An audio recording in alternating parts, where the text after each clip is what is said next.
Victorville. And the City Council sitting is the Library Board of Trustees, Southern California Logistics Rail Authority, Southern California Logistics Airport Authority, successor agency to the Victorville Redevelopment Agency, the Victorville Joint Powers Financing Authority, the Victorville Water District, and the city as housing assets successor. May we have roll call, please? Councilmember Gomez. Present. Councilmember Kennedy. Here. Councilmember Negrete. Here. Mayor Pro Tem Cox. Here. Mayor Garcia. Here. The Pledge of Allegiance will be led by Fire Chief Dan Muncy, so please stand. Please stand with me and face the flag.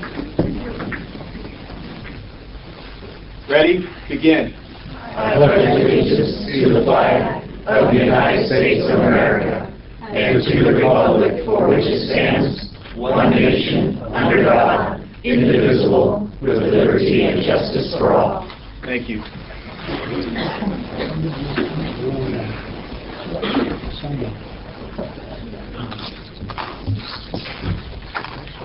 At this time, I turn the agenda items over to our city manager. Thank you, Mayor Garcia.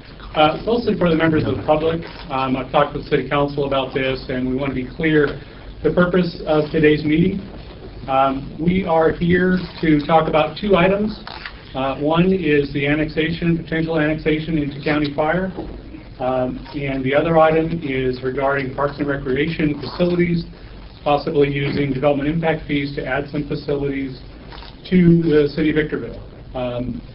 There has been a lot of press, I'll say, and social media activity about sanctuary cities. That is not on the agenda tonight. That is something that I have discussed with the council, and there is no interest on behalf of the city of Victorville to become a sanctuary city. There is so little interest in that, in fact, that we have no intention of ever putting it on the agenda. So it's not on tonight's agenda. We don't believe it will be on a future agenda. Just wanted to make that clear. As is our legal requirement, there is a public comment session at the end of our agenda for items not specifically listed on the agenda. So if you're here to talk about anything other than the fire annexation or the park and rec facilities, that would be handled at the end of the meeting. Thank you. The first item on the agenda is the workshop to discuss possible annexation of the city of Victorville to the San Bernardino County Fire Protection District. And the presentation. I have a few comments to make.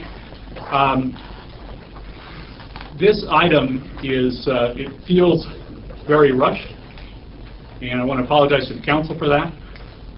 Something that the San Bernardino County Fire District and I have been talking about for quite some time.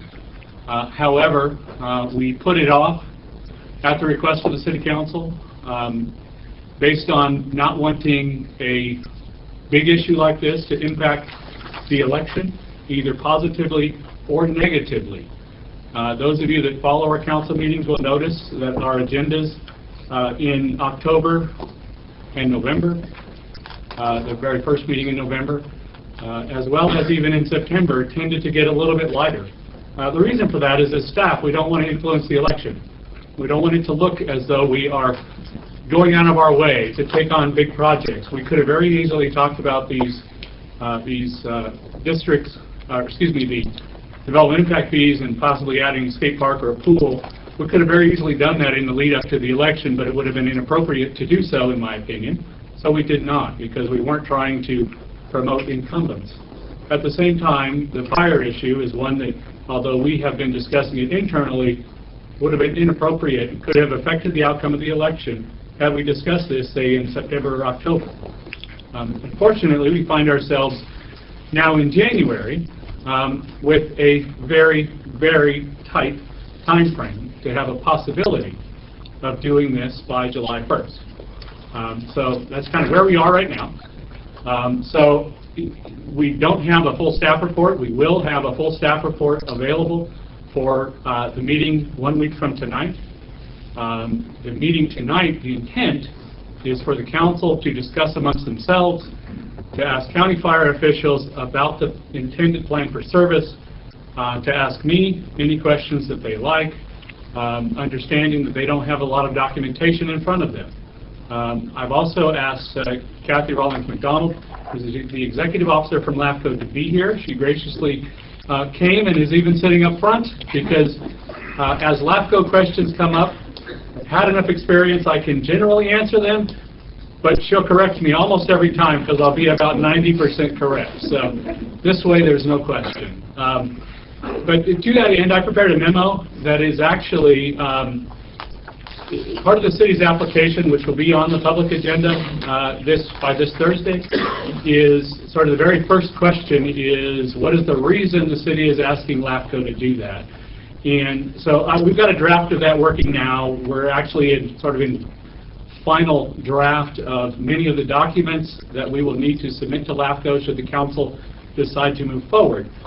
So because we had that draft, I prepared a quick memo that we have a few extra copies of if any of the public wanted, that sort of answers the question as to why we're even here.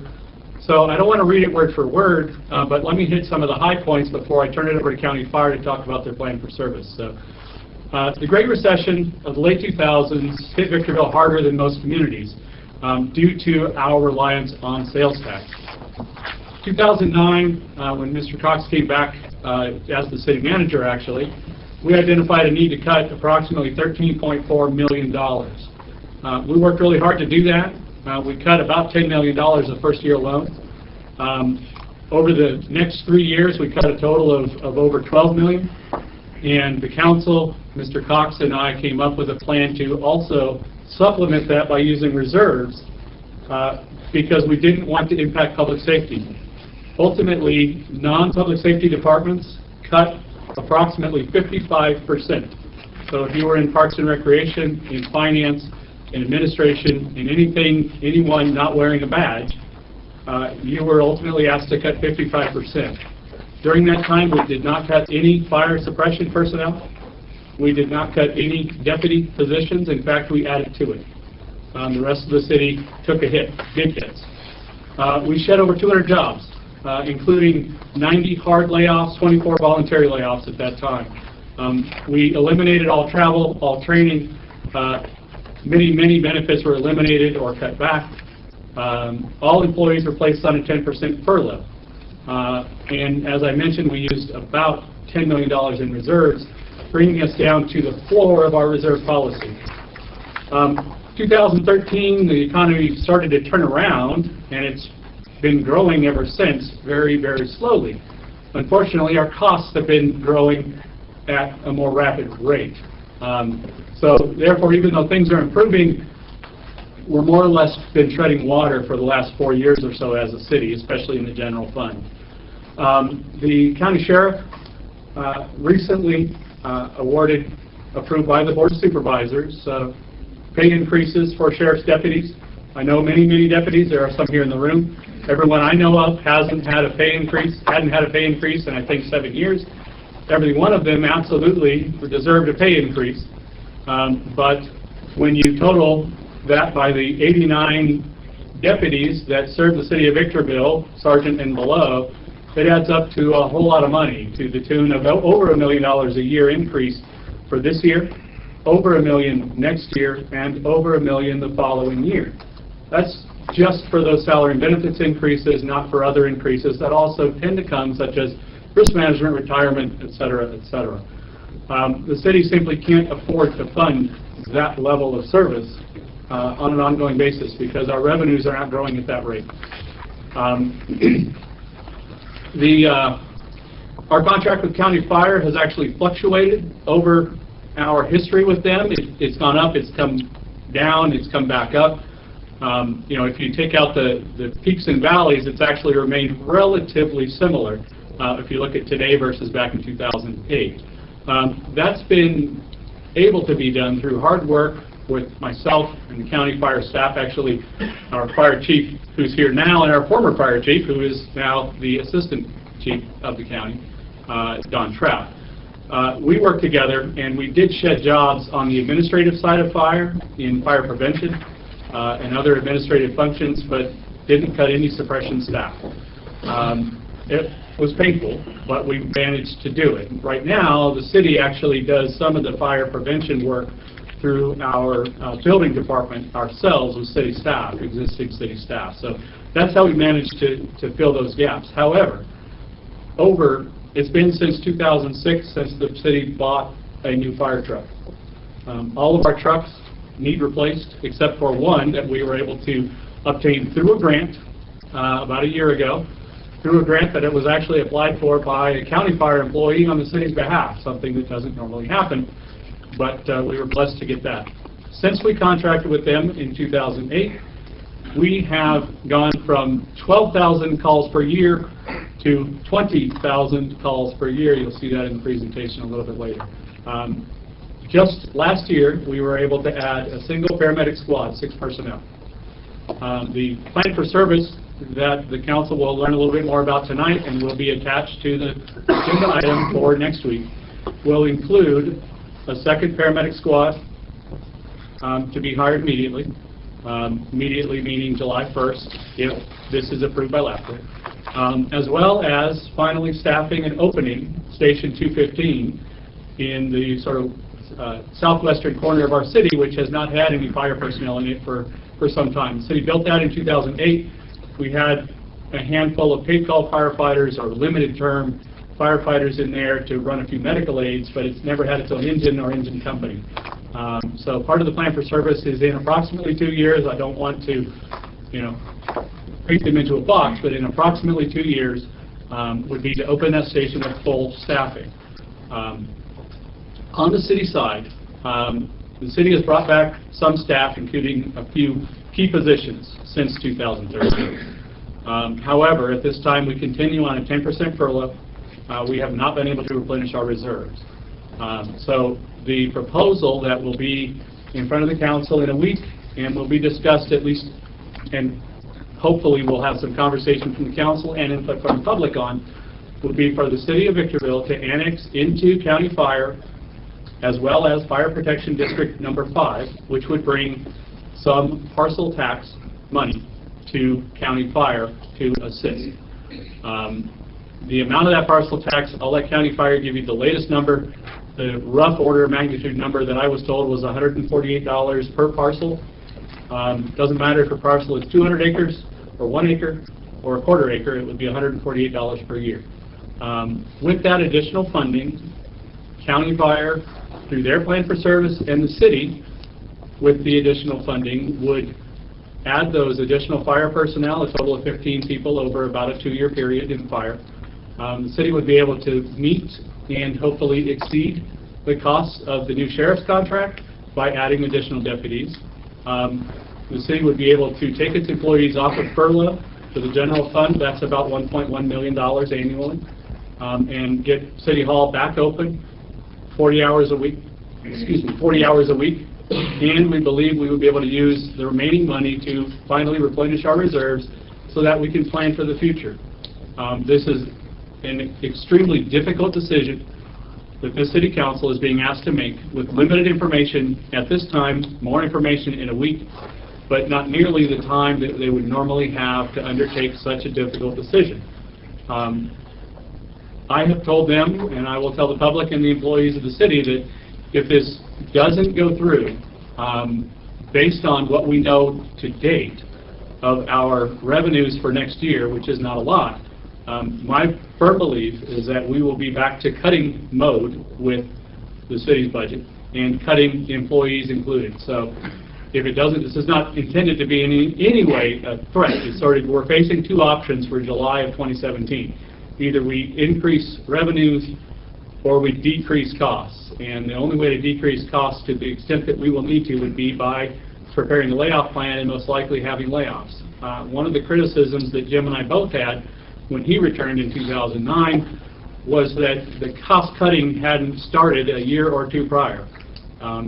Everyone saw the recession coming, everyone saw the downturn of the market either in 2006 or 2007, and yet the city's budget in 2008 was increased, not the other way around. So I don't ever want to cut another position. I don't ever want to go through another layoff.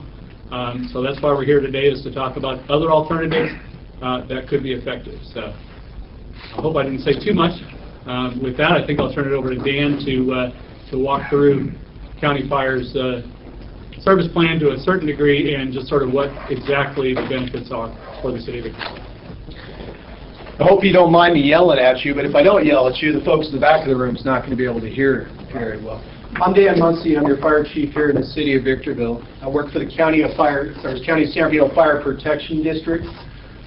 Locally, that includes the communities of Adelanto and Hesperia, Silver Lake, Spring Valley Lakes, all the way out to Trona, including Hallandale, all the way out to Baker. So we have a big area. We provide fire service regionally, which makes a lot of sense and is a lot more fiscally responsible. Right now, the city of Victorville is a contract. In 2008, the city contracted with the county of San Bernardino to staff its 5 fire stations, 4 that we're talking about tonight in the city of Victorville. The 5th is on SCLA, and there's also 1 fire station that's vacant. But when you do contracts, you're very limited with how you can deploy your forces regionally. And a good example for those of you that live here is that we have 4 fire stations almost next door to each other. The Spring Valley Lake Fire Station, Station 314, Station 304 in Hesperia, and there's an Apple Valley Fire Station really, really close. There's a lot of overlap. When you annex in the county fire district, you start being able to plan regionally and spread your forces out to be a little more fiscally responsible. Let's talk a little bit. In 2008, the City of Victorville contracted with the County Fire Protection District. All previous city fire department employees have been transferred to the county. Matter of fact, we have one of those here tonight, Travis. Would you stand up real quick? Travis has been one of your local firemen. When were you hired, sir? 2002 and then 06 full-time. Starting in 2002 as a paid call fireman, as a volunteer in 2006, was hired full-time. Came over to the County Fire Protection District and now is a captain with us. I'll introduce a couple other people in the room while I have a chance. Chief Hartwig, would you stand up, sir? Chief Hartwig is my boss while I am the fire chief here in the city of Victorville. Chief Hartwig is the whole entire county fire chief. And Jim Gervoli is one of our local fire captains. You'll see him here once in a while. Of course, one of my direct supervisors too, Don Trapp, you guys will remember, he was the former fire chief here in the city of Victorville. So in 2008, we ran 12,000 calls per service. I started in 2008. I came from the County Fire Protection District, but I came to Fire Station 311 at the fairgrounds, and we were busy. I thought you couldn't get much more busy, but today, last calendar year, we ran 20,000 calls out of those 4 stations. So on average, you can think it's about 5,000 calls per year. When I go around and when other people in local fire departments hear how busy we are, let me give you an example. The former fire chief of the city of Rancho Cucamonga, he looked at our numbers. I was talking to him one day, and he said, "You run how many calls? Oh my gosh, you got to go talk to the city manager and tell me you need more fire engines." And I assured him that I've had that conversation with the city manager a lot. At the end of the day, I have to be fiscally responsible, and I can't make money any more than Doug can. Fire department future, whether you annex or not, these items need to be provided for. Vehicle replacement. As the city manager spoke, the last fire engine that the city bought was in 2006. Now, National Fire Protection Agency, NFPA, has guidelines. Generally, a first-line fire engine has a service life of 10 years. So the very last fire engines, there was 2 of them were bought in 2006. All previous were bought in the 2000s. So every single fire engine in the city of Victorville, with the exception of 1 engine that was received on grant, has exceeded its service life. And these have been hard miles. Imagine we get a 911 call, we walk out to our fire engine and we start the diesel engine, we let it warm up for 5 minutes, right? No, we can't do that. We start the engine, we immediately get in, and then the guys drive nice and slow to the call. No, they hit the gas and they get to the emergency as quick as they can. And then when you compound that we're running so many calls in the city of Victorville, these fire engines are falling apart. Now, why is the vehicle replacement an issue? Trust me, every single year I've come to the city, and during the budget process, I've sat in front of Bill Webb and I've said, "Bill, we have to have fire engines." But at the end of the day, what that meant is that the city would have to lay somebody off if we got another fire engine. Since 2008, the city manager alluded, our contract stayed pretty flat. It's gone up 5% total in that period. So very, very small changes. One of those reasons is we haven't bought any new fire engine. The guys are getting busier and busier and busier, and we cut to the bone with our administrative staff and our fire prevention. Another big item that you see there is the SCBAs. SCBAs are those breathing packs, kind of like the scuba packs that we wear when we go into a structure fire. Those SCBAs are 10 years old. The bottles on them have a shelf life that this year they expire, which means legally we can't fill those bottles with air. We can't send them to a manufacturer to be remanufactured. We have to buy new SCBAs. That's an $850,000 cost for those. That's something that we cannot, that has to be purchased. The station maintenance and replacement, as we've gotten busier and busier, we need to look at different service models. Right now, the number one question I get in the community is, why does a fire engine go to all the medical aids? If I call for an ambulance, why does the fire engine come? And the short answer is because we get there quicker than the ambulance. And we have paramedics on board, and they will save your lives. But if sending a fire engine, if it seems weird to you, it seems kind of weird to me. We want to send a smaller, lighter vehicle that only has 2 people on it, 2 firefighters instead of 3. We call that a paramedic squad. In order to get paramedic squads in the city, we need to update our infrastructure. The stations are getting very packed with the equipment, and as we add manpower, there's no room to grow. We're going to have to start looking at station maintenance and replacement. And there's just simply the service expansion. When you're running 20,000 calls with 4 fire stations, it's almost impossible. And I ask a lot from my guys, and I go and I try to motivate them and encourage them and do whatever I can to keep them going. But at the end of the day, I need to have a light at the end of the tunnel that allows us to provide service protection without killing my guys. And using that squad model I talked about earlier, the smaller fire engine with only 2 people, we're able to use priority dispatching. Simply put, when you call 911, the dispatcher that you're talking to will ask a few questions. And sometimes you're frustrated. You just send me the ambulance. But they're asking those questions for a reason. And they can determine the severity of a call with just a few seconds. And they can determine the most appropriate resource to send to that call. Right now, the city of Victorville primarily only has fire engines, which are extremely expensive to operate. We need to add paramedic squads that are more efficient and able to handle some of the lower priority calls. A little bit about our fire protection district. We are a separate legal entity. We are board governed by the Board of Supervisors, the County Board of Supervisors. They act as our fire board. We provide service to over 1 million people, 76 fire stations. Now, I talked a little about the desert area, the area we serve, but we serve all the way down into Fontana and a lot of the valley areas, San Bernardino City and Grand Terrace and DeBoer as we're coming up the pass, and all the way out to the South Desert, Yucca Valley, Joshua Tree, 29 Palms, Wonder Valley, all the way out to Needles. The County of San Bernardino is huge, 22,000 square miles. We cover about 19,000 square miles of that in over 50 different communities. Here are some of the cities that we currently serve today: Adelanto, Fontana, Grand Terrace, Hesperia, Needles, San Bernardino, 29 Palms, Victorville, Town of Yucca Valley, and pretty much all the unincorporated area of the County of San Bernardino. Now, commitment, I talked a little bit on regional service delivery, and I mentioned 4 fire stations just here locally that are built close together. By regionalizing our service, we're able to have more depth of resources.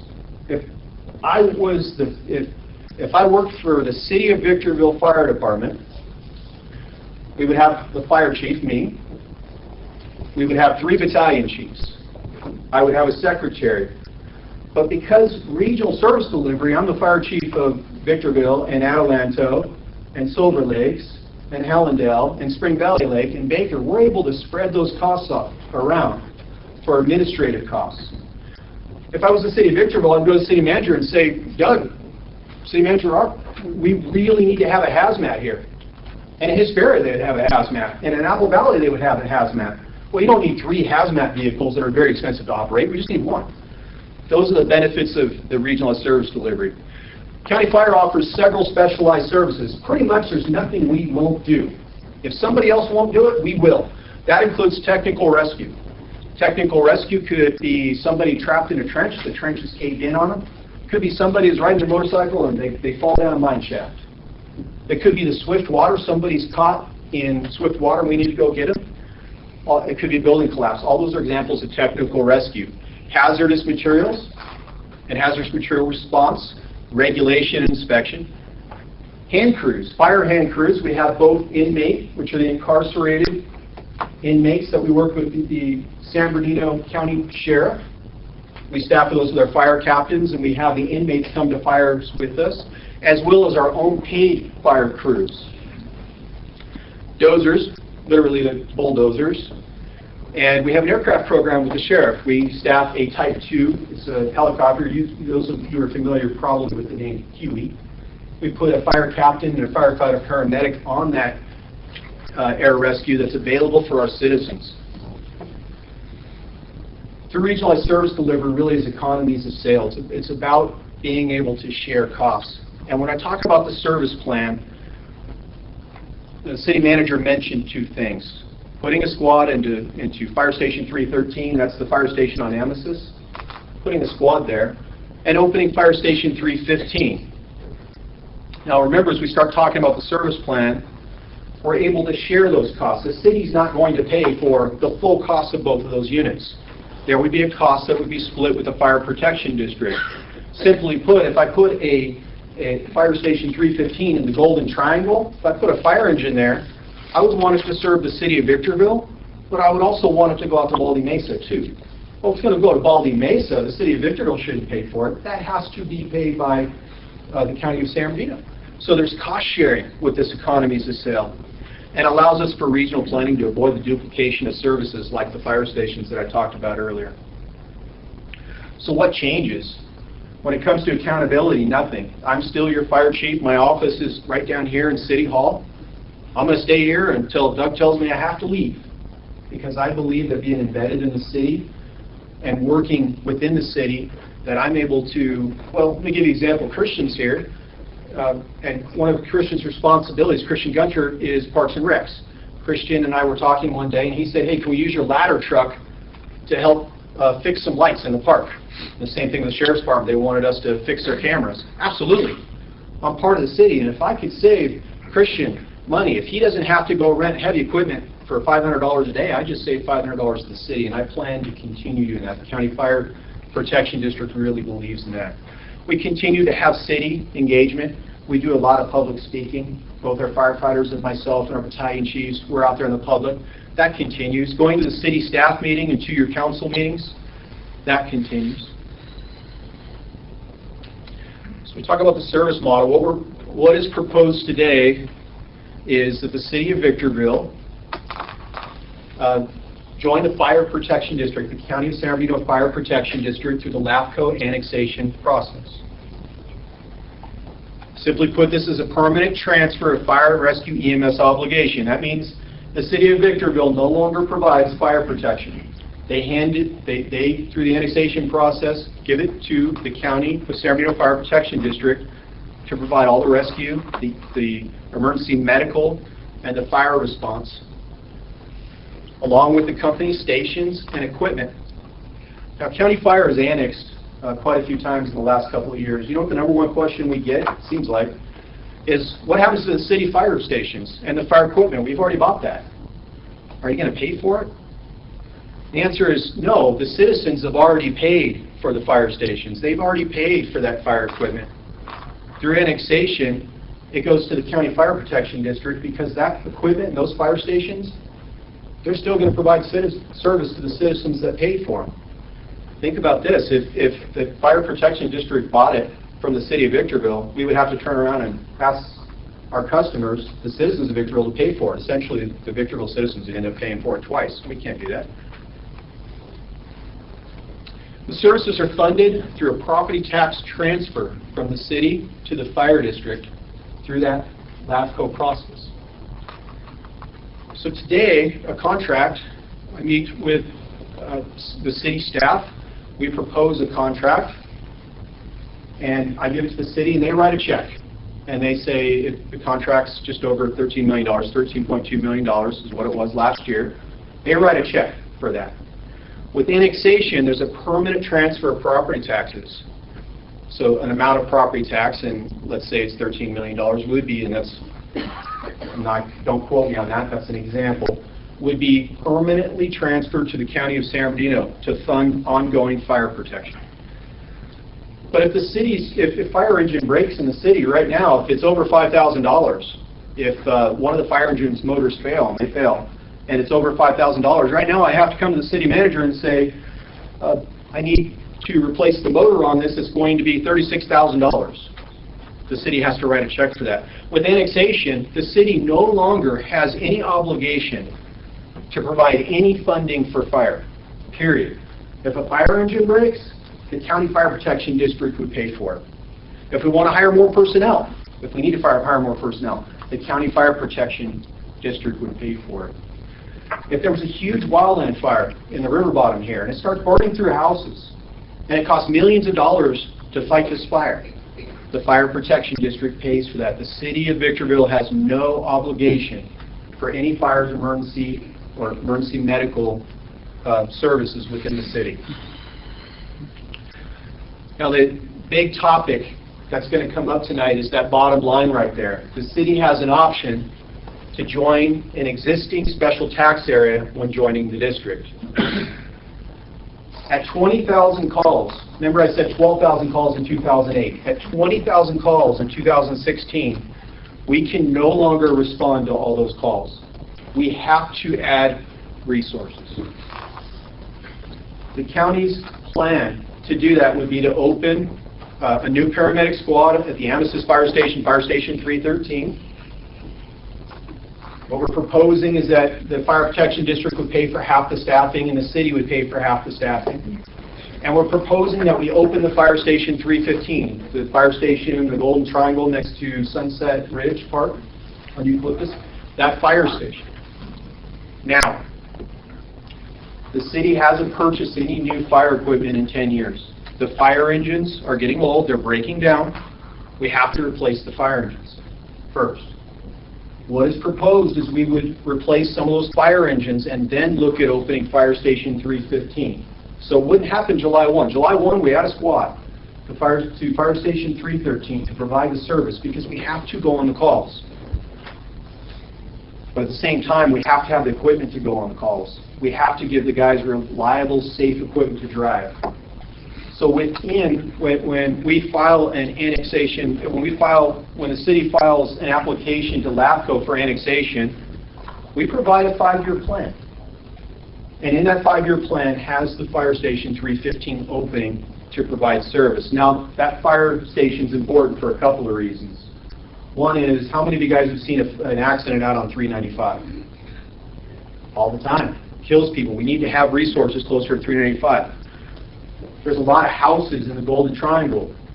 Now, there's about 600 responses per year in that area that are closer to 315, the Sunset Ridge Fire Station Park, versus the fire station on Amethyst. It's about 600 calls. The fire station on Amethyst runs over 4,000 calls. So it's really important that we open that fire station, especially when we have structured fires here. And when we have a structured fire, we don't just send one fire engine to fight that fire. Now, we're bound by laws and regulations, just like any entity. One of our regulations is that when we go to a structured fire, we have to have 4 people there before we can make entry into that structured fire to put the fire out. Sounds kind of weird, but it's true. Fire engines have 3 people on them. So you can't just send one fire engine to a fire. And on a fire, there's so many tasks that need to be complete. The first thing we want to do is we want to make sure that all your loved ones are out of the house. We want to make sure nobody needs to be rescued. We're going to do that first. And the second thing we're going to need to do is extinguish that fire. Send hoses into the fire. But to be able to do that, those 2 tasks, rescue and fire suppression, we have to do what we call ventilation.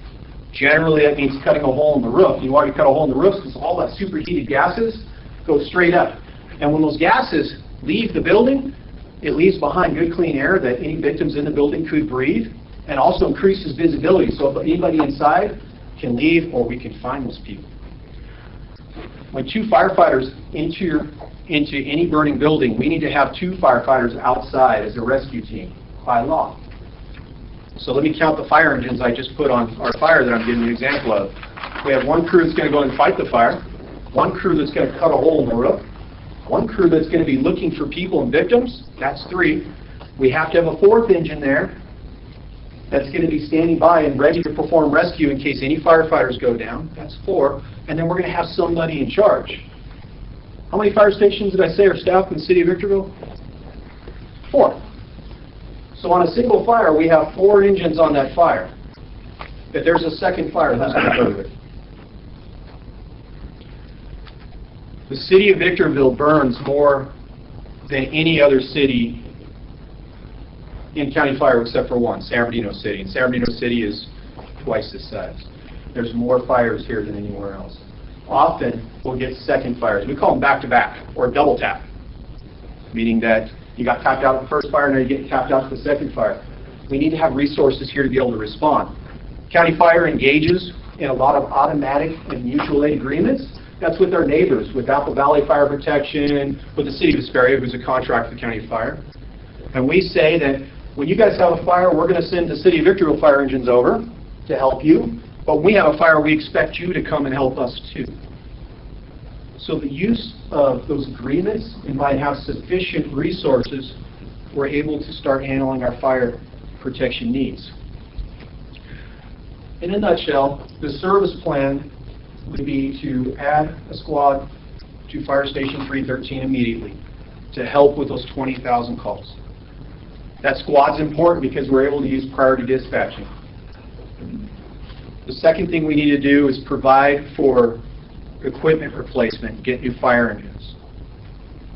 The third thing that we need to do is open Fire Station 315 in the Golden Triangle.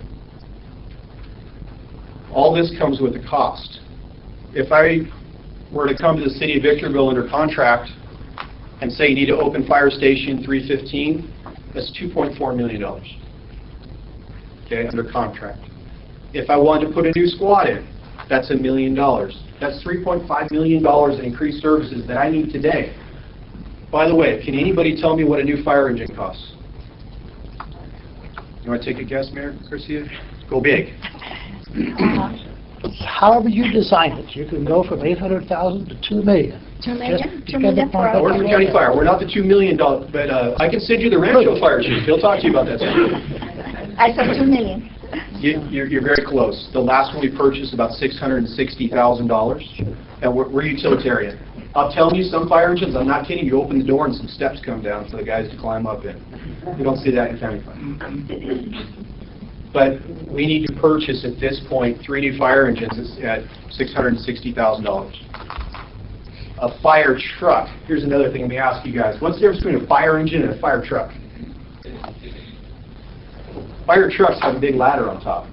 Those ladders are important because they can go up to, well, in the city here, we have up to 100 feet, so we can get to the top of pretty much any building around. Those ladder trucks are anywhere from $1 million to $2 million. They're very expensive. We need to replace that as well. We have 2 ladder trucks in the city.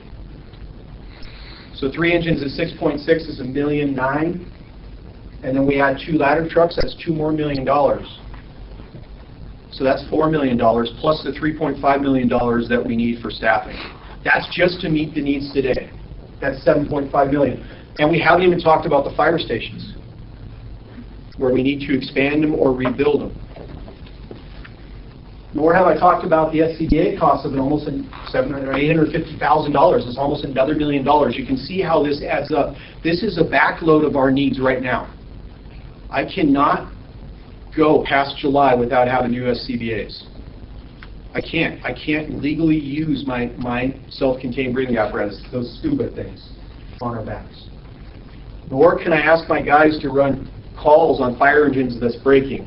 The worst case scenario is we have a crew that's in a fire, they're on a fire hose, they're fighting fire in a very dangerous situation, and the fire engine's motor goes out. The fire engines only have 1 motor. There's 1 motor that drives it and pumps it. It's critical that we have those things. So I've talked a lot about tonight about what our needs are and about what our service plan is. I'm sorry if I started putting you to sleep, Kathy. I know you've been through a few of these. And I'm sorry for yelling at you. So they didn't give me a microphone. Yes, sir. One thing to note is that the fire station at SCLA would continue to be under contract because it does not respond within the city. It can only respond on the airport itself. So that contract would remain. So everything we're talking about is just within the city limits, not including the actual on-airport fire station that's there for aircraft recovery and firefighting. Very good. Is there any questions? And on the annexation process, I'll have my boss, Chief Trapp, answer those. Any questions on the service plan? Your fire department? Any questions on what we're proposing today? Well, I have a question for you. Yes, ma'am. So you're talking about a permanent property tax that's going to be funded or somehow given, whatever the ramifications of that. I'd like to have the citizens understand what that means to them, because I know this is a yearly tax, and this proposition could be a 3% increase every single year on each parcel, whether it's residential, industrial, or commercial. So we're proposing that the Fire Protection District is annexation with the current property taxes being transferred to the fire department. Right now, our contract in the city is $13.2 million. If I were to go and ask for Fire Station 315 to be open, for new SCBAs, for the equipment that we need, you're looking at $16 million, $17 million of current property tax to be allocated. Now that means literally the money in your general fund. If I were to do that, if we were to do that and you had only the property tax being allocated over, you would have a hard time maintaining services in other areas, from my understanding of your budget. One of the options the city has is what's commonly called FP5, which is literally, it was a fire tax enacted by the citizens of the Hellendale CSD. They did it because they had pay-call firefighters and they wanted full-time firefighters and paramedics. So at the time, they went to the polls and they voted with a 2/3 vote. It was a special election to put a tax of $117 on every parcel in the Hellendale CSD. Now that tax has the ability to increase 3% per year. Today, it's just over $148 per parcel per year. It hasn't always gone up 3%, but generally it has. Next year, if there's a 3% increase, that would be $152. The city, in its LAFCO application, has the choice. They can annex into that special tax and the fire district, or just the fire district. If you do the special tax, yes, it places a tax on every parcel in the city of Victorville, whether it's a vacant land, whether it's a mobile home, whether it's a 10-story house, no 10-story houses, 10-bedroom house, up to probably $152 per year. Now what that does is it reduces the obligation the city of Victorville has in transferring ad valorem tax, or the tax that the citizens already pay. So it offsets. So one of the, as the city manager was discussing, he was saying, hey look, if we had the opportunity to annex in the fire protection district and into FP5, that special tax, we're going to have enough money to go to a 40-hour work week, to add deputies, to start building the reserves. Without that FP5, what the city manager, I hope you don't mind I'm putting words in your mouth, sir, but you don't have the ability to do those things because your property tax is going up very slowly. And I think the number I heard today was next year. We tend to budget 2%. 2% increases. You know, Doug, I'd like to see the dollars and cents of this laid out in a visual way where I can run totals and not just talk about it. That will be included in the staff report. That'll come out for the agenda on Thursday for next week's city council meeting. What the council's being asked to do tonight is get out any questions that you have so that we can include it. We are not asking for a decision I tonight, didn't but understand. rather a decision a week from tonight during our regular city council meeting. I didn't understand that special tax district was an option. It's not an option based on the cost. If we were to simply annex into county fire, they would effectively take very close to 100% of our property tax, which would not let us meet our budget for next year. It certainly is a technical option. It's not a financial option that would be recommended. Are we then saying that that sales tax pays for police, property tax pays for fire? Is that? No, we don't have enough sales tax to pay for our entire police contract. Our property tax this year, I want to say, is 17.7 million or so. I'm looking for a nod from finance. All this detail will be in the staff report for next week's meeting. But our sales tax is probably more in the neighborhood of 20 or 21 million dollars. I'm seeing taxes and assessments of about 45 million. Right. That also includes transient occupancy taxes as well as other taxes and assessments. You just finished the audit of the financial report indicating projected $2 million increase in the general fund this coming year. Where's that $2 million coming from? This Increase, huh? It's a combination of sales tax, property taxes, other fees. We have we have engineering fees that come in to the general fund. We have building fees that come into the general fund. There are no building development fees for fire station or equipment, is there? There's development impact fees, but that's not part of the general fund. Would they continue to collect development impact fees? The city can continue to collect that. Dan and I had talked about it briefly, but I don't recall exactly the way it appears in the plan for service as far as on an ongoing basis if they would ask the city to continue to collect the previously approved development impact fee on their behalf, or if the County Fire Protection District would propose to That's the question. start one themselves. Because if we have nothing to do with fire and we're going to give our station and equipment to them, why would we collect building development fees from developers and then give it to them? That would make any sense. And, we're not going to get all the answers tonight, but I do have a bunch of questions. I have a few, if I might. About $13.2 million of property taxes are currently going to the fire department. And with the contract, we would pledge to continue that amount. With the annexation. With the annexation. What I would propose would not be that, sir. I would propose that we absolutely have to add a paramedic squad at 313, and we absolutely have to look at Fire Station 315. We absolutely have to replace vehicles. We absolutely have to provide for SCBAs. So all those are additional costs. So, if I understood you correctly, the 13.2 will continue to go plus additional cost. Yes, sir. So with... wait a minute. And you're proposing that we annex all of our parcels into this county at what cost per parcel? It's currently $148 and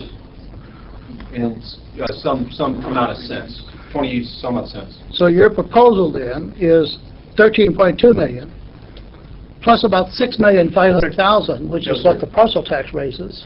So what the service plan is that the county of San Bernardino would share in a lot of those costs. As a matter of fact, the proposal moving forward, Oh, no. the proposal moving forward is something around $15 million.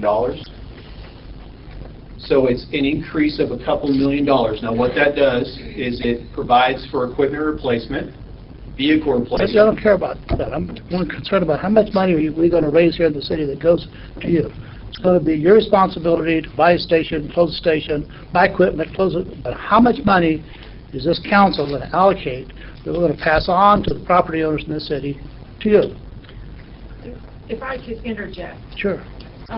In the past, and we have done a number of these, part of the typical request is that there would be a retention of a portion of the general ad valorem tax within the city being replaced with the parcel tax.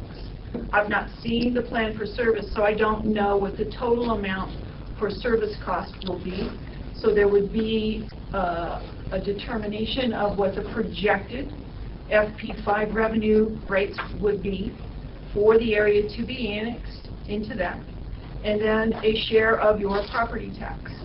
One of the things I believe, and Doug, in this case you can correct me, is that you want to retain portions of your property tax in order to go back to a 40-hour work week, in order to not have layoffs, so that you would not be transferring the $13.2 million as a function of the reorganization. It would be a portion of that. Yeah, and to give very rough numbers, Mayor Pro Tem Cox, that will be detailed in about 2 days as part of the staff report and the attachments.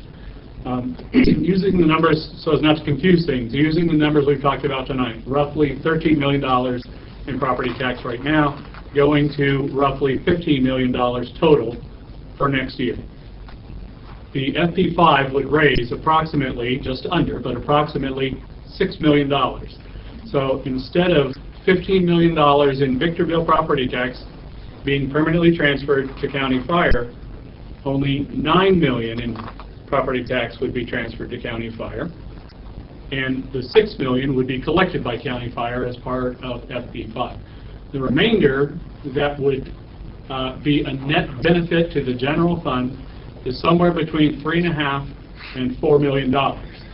Closer to 3.5, but it all depends on exactly how much property tax goes up for next year. So that's the rough numbers. But are we saying that 15 million will be used to fund this fire operation? Yes. And that's it? That's it. It won't increase on an annual basis with the increase in property tax? It will increase on an annual basis. So whatever that percentage of property tax, that $9 million, I'm going to say is roughly 50% of our property tax right now. Victorville gets about 16% of the property tax. So extremely rough magnitude numbers here. On a go-forward basis, Victorville would get 8%, county fire would get 8% on a go-forward basis. What about when county fire decides to replace 4 engines or 2 ladder trucks? That's all of their own volition. They have to figure it out with that 8% that they get for the rest of their existence. So $15 million is our number. $50 million is our number for this year. As property taxes increase next year and the year after and the year after, that's up to them to work out. But it's offset by approximately $6 million from FP5 for next year. So our taxpayers are paying whatever property tax they're paying now, Yes. plus Plus. 100 and, let's just call it 150 bucks. 150 per bucks, parcel. which, based on the number of parcels from last December, 40,407 parcels, equals roughly $6 million. Why is the price per parcel the same for a quarter-acre lot, 5-acre lot, a 20-acre lot? The reason for that is because that's what was adopted by the voters by a 2/3 majority vote in the community of Hellendale. And we are annexing into that, just like the city of 29 Palms, I believe, has annexed or is in the process. The city of San Bernardino most recently annexed into that. There are another 3 or 4 cities who are considering annexation, some with FP5, some without.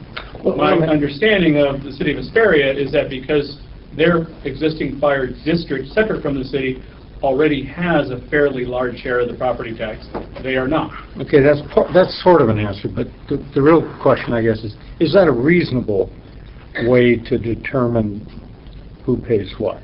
It's a legal way. It's a legal way of interpreting it, and I don't mean to sound inappropriate here, but the answer to that question was already asked and answered, or should have been, when Hellendale adopted the tax. Once it's been adopted and been through the entire legal process, if there was one, it's set. Can't be changed. It's not a question that Victorville needs to answer, except in a moral way. This council has the ability to simply say no, or to say give us more time, and instead start making cuts to our budget. That's your 2 options. But even though it's a valid question from just an overall sense, it really doesn't apply to the situation at this point because that's something that was determined back in 2000 whatever when this was originally adopted. I must have done okay because Kathy's not raising her hand. Now, which portion can go up 3% per year? Special tax on, Just the special tax. Special tax portion. yes. And that's what Property tax can go up. Yeah, but it goes up, Oh, 1%. it's Prop 13 says that your property tax can only go up a maximum of 2%. And in this case, the special tax, when it was voted on, has a maximum increase of 3%. So the property owner, if it's 148, next year can be 152. 152. So Chief, I have a question. Thank you for that presentation, by the way. So if we use Hellendale as an example, I have a two-part question. The first one is, so our budget was 13 million and it's going to be 15 million for the fire for next year. Is that's kind of, and I'm just wondering what is in that 2 million? And then secondly, effectively, are we saying, so from now on, we're at 15 million starting next year, and basically using Hellendale as an example, it's just going to go up 3% perpetuity, and you're going to be able to add all those other unfunded requirements that you were mentioning as far as all the needs. Is that basically how it's going to be? So the current contract's $13.2 million. As we enter into annexation, we start looking at our service plan. It's a negotiable process. Right now, the proposal is that it's over $15 million, give or take. That's a very rough number. It's closer to 15 and 16, I'll say that. What's included in that $2 million increase is staffing that paramedic squad, opening that fire station, and 313 or 315? The Golden Triangle Fire Station is empty. Okay. And then purchasing new equipment that we need in the city, as well as providing a replacement schedule for the fire stations. Now, all those are to satisfy LASCO requirements, but we need that to ensure that the viability of the fire protection. In answer to the tax, yes, the tax has the potential to go up 3% per year. Historically, it nearly always has. It hasn't always. There's been some years where the board hasn't raised it. The Board of Supervisors, as our fire board, they're the ones that raise that tax or not. So there have been years where they haven't. For the majority of the time, they have raised it 3% per year. Now, why would they do that? When we start looking at our costs, we have increases like anybody. And we go through the budget process like any department or entity in this city. And as we're looking at our budget, we start looking at our needs.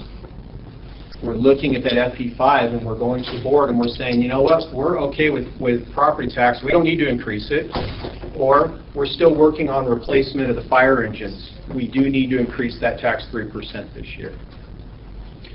Well, so maybe a follow-on question would be, so next year we're looking at 15 million, 9 million from property tax, 6 million from FP5. So as we go forward, the 6 million or the FP5 can raise 3% every year, but the 9 million that we're on the hook for, is that going to also fluctuate? It will, based on property tax increases countywide.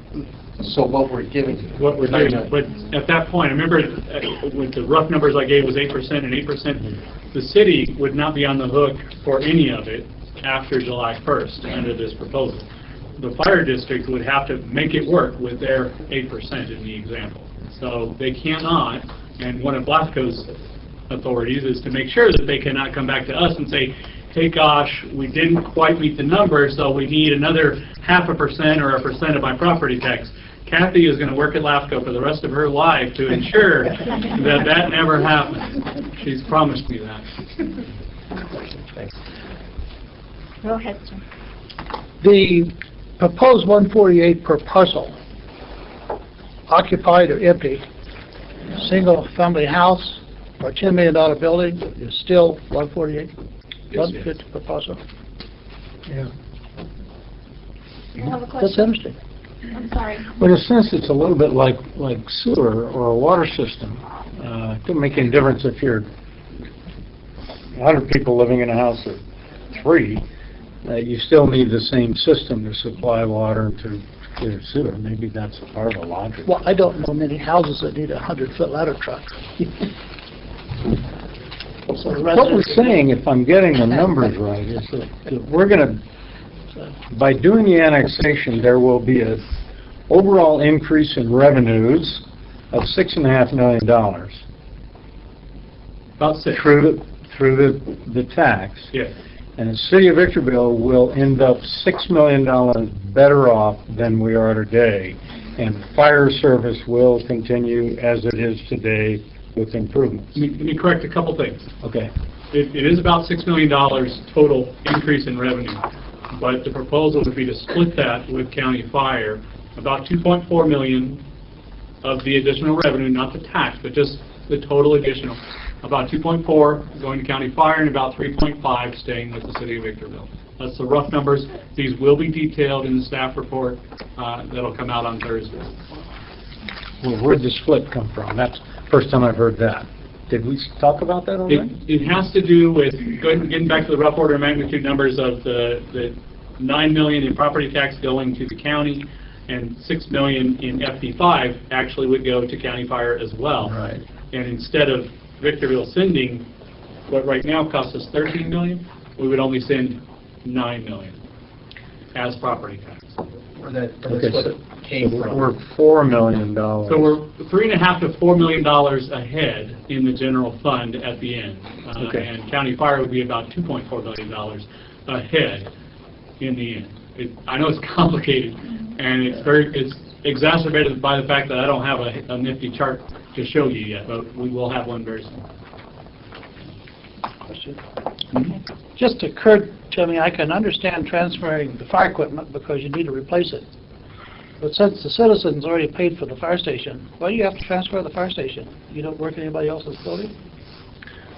If you didn't transfer them, then I would come to you every time that the roof leaks and say, I need you to repair that leak. It might be cheaper. I'd like to see equipment on that. The citizens have already paid for it, so in Yeah, order they've for already us paid to for it. provide fire protection, it's a needed piece of the system, the fire stations. So through the LAFCO process, we take ownership of those stations to maintain them, to ensure that they're big enough to house our personnel, to take care of the maintenance issues. Doesn't get bigger because you own it. It's the same building. Is that some kind of a requirement from LAFCO that we devoid ourselves of all assets, or is it a requirement of county fire to take It is it? directly related to the fire protection operation, and when you dissolve the fire protection district, those assets were transferred to the city, and in turn, we are saying that if fire protection responsibilities are going to transition to county fire, then the fire stations come along so that they have the ability to do so. We have, in fact, done leases for $1 a year, but then the city will be on the hook for any required maintenance, roof failures, electrical failures, or the need to modify those to accommodate more equipment. And it has not proven to be a good course of action. Transferring those facilities that were purchased, built, and used for that service to the entity responsible for providing it has worked as a much better model. So in other words, if the taxpayer paid for it, then it moves to wherever the protection is. If it is used and has been used for the service by the entity and the title is clear that it is the city's title to those facilities, they will transfer. Okay. But I have another Then, question. I'm sorry, I didn't mean to interrupt. Go ahead. My other question is, so the standard base of that property per parcel tax is 148. So 3% comes from the 148, not from anything that the contract is being established for 13 million, right? There isn't going to be any more contract. Yeah. This process is a permanent transfer of jurisdiction from the city to county fire. The 148 is a special per parcel tax. As it exists today, it is 148 and change. The passage of that included the potential for a 3% annual increase. And so moving forward, the board of directors, if this comes to fruition, will decide every year whether or not up to 3% they can increase it. That's the special tax. The share of the general ad valorem tax, the 1% general levy on everybody's tax bill that is allocated through this process, can go up a maximum of 2% under Prop 13. Both of those are permanent changes. So that's how that works. That's all the county board of supervisors, the assessor, all, between the fire department and the board? Yes. They're going to Every decide year, that? yes, every And year. that transfer is set as a percentage of your property tax, like that said. So property values fall and property taxes go down, we suffer that same fall. You take it too. And we have to still live within those Yes. means. They enjoy the benefits of a booming economy, and they share the pain when we have downturns. So it will be theirs. And one of the questions that we have to ask, and LAFCO as an agency must make a determination that to the best of our ability, that we determine that the transfer is financially sustainable. One of the issues about FP5 is we create, as a part of this overall change, a subzone of FP5 that would, just to throw out, it would be called FP5 Victorville. So that anyone who pays that general or that special tax now will know what is raised and know that it was spent within the city of Victorville, because they cannot use funds generated from FP5 Victorville anywhere but in the city. And we require that they account for them and show clearly that those revenues were used within the city. They have to do that with every sub-unit? Yes, sir. Wow. When you're sharing equipment and facilities overlapping and... And we do that. We're broken down into service zones now. Even though we cover the entire county, we have a North Desert service zone, so you'd be annexing into the North Desert service zone. Those property tax dollars would go into the North Desert service zone. We cannot move those and spend them in the valley or the mountains or South Desert. They must be spent here in the North Desert.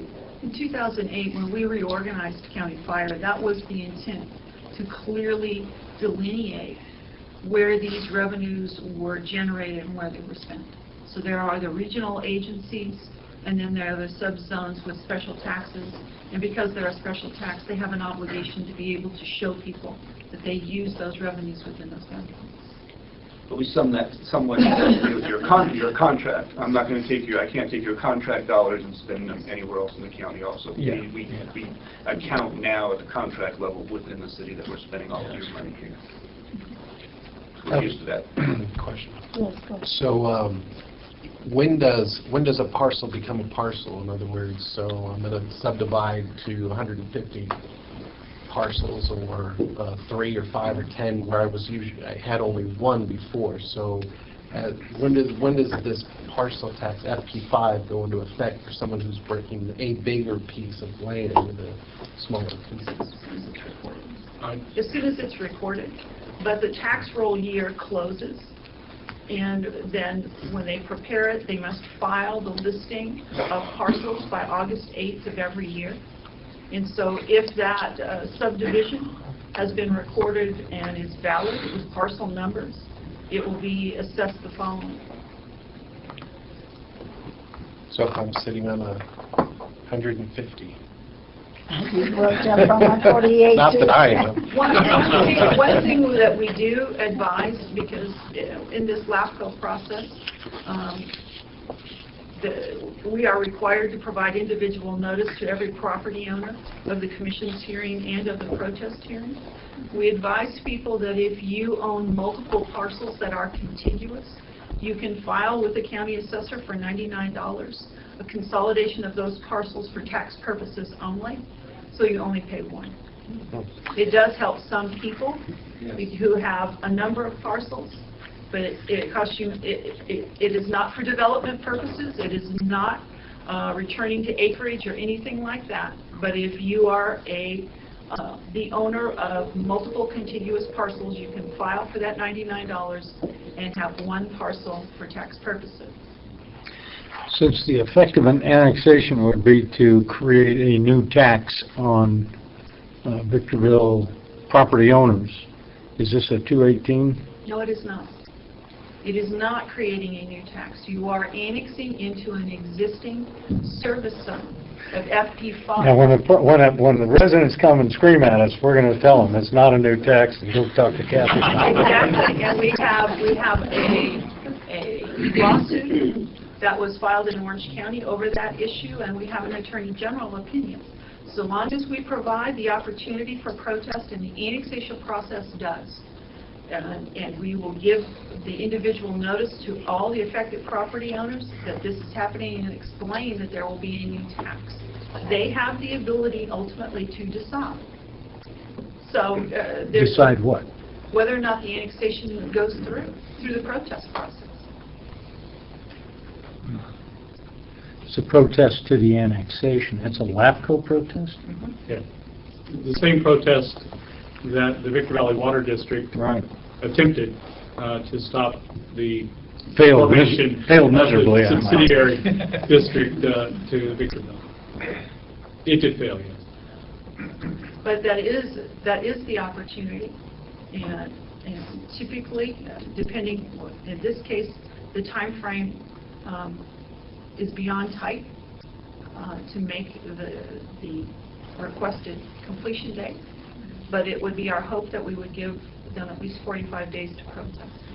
When is our final day? They are requesting by July 1.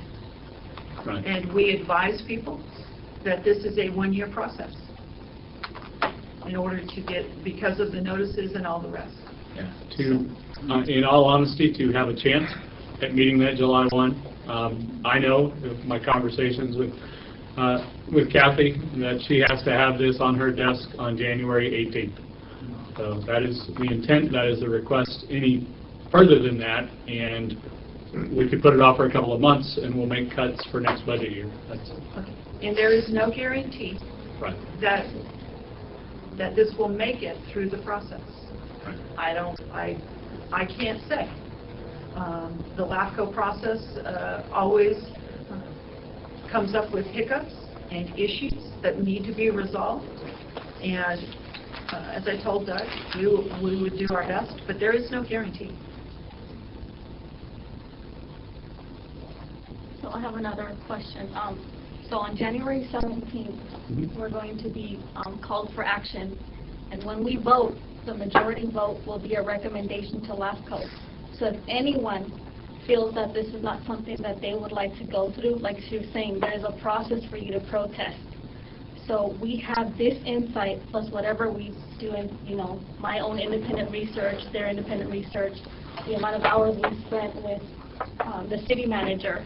So we're making a decision, but if the people out there feel that we've made a decision that could not be in your favor, realize that there is a process. You have 45 days. And Kathy McDonald, I'm sure she's open for that process if you would want to at any point challenge it. But as your elected officials, we're doing the best to inform you and to make the best possible decisions. I've spoken with several of the engineers, several of the captains, several of the people here, and I feel confident that what was presented here is something that is in the best interest of the city.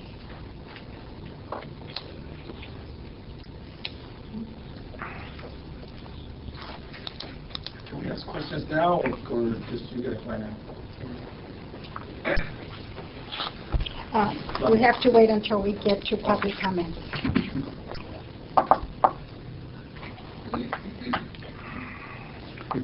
I have a lot of questions, but I'll direct them to the manager. I don't want to take up any more time. No, well, it's not time for us to Lori, discuss we may it. have, I know you have some cards in front of you. Do you have any cards for people specifically wishing to speak on this matter? Those would be appropriate to take at this time. But only on this matter. If it's other public comment, then those need to wait.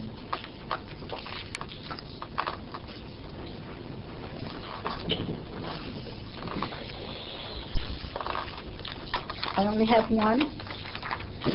Dorothy Miller.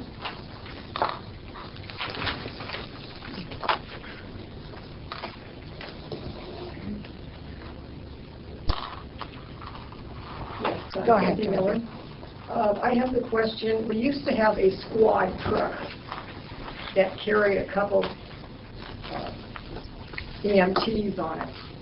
And the reason I know this because they travel up and down Topaz, so I see them. And I think that would be a little less expensive than a fire truck. They're like, it's a brush truck or whatever. It's just like a pickup with things on it to do what you gotta do. But it'd be a lot less expensive than buy a great big huge fire truck. How many times are you gonna use the fire truck? Just mainly if it's really important, I would think. So this is my opinion, but I know we did have the brush truck back there, and it used to go up and down the road all the time, so I knew they were going on calls. Okay, thank you. Thank you, George. Dorothy, this is an issue that we've talked about at council, and I've raised it a couple of times. I'm not the only one. Chief, correct me. 80% of the calls are not for fire, more or less? The medical. Somewhere in that range. They're medical calls of all different degrees and severity. So we're buying a tremendous amount and spending a lot of money on fire equipment to do medical calls. And it seems to a lot of us that there's got to be a more efficient way. Absolutely. But they have the rules that stand today that they got to live with. Well, we actually addressed that, and the council did last July, by adding a squad, the paramedic squad at Fire Station 311. That's been incredibly successful. That squad goes to the lower acuity calls, the lower priority calls.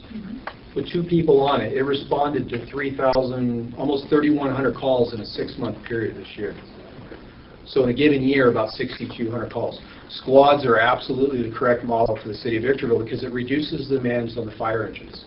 So it increases the longevity of the fire engines. Why do we have fire engines though? And the fact is that 80% of those calls are medical. Some of those are low priority, that literally people call us and all they need to do is go to their doctor. And we still have an obligation, to respond, unfortunately. We have to. We'll send the squad to those calls to make that referral or to get there on scene and assess the patient and determine whether they need to go to the emergency room to offer that transportation.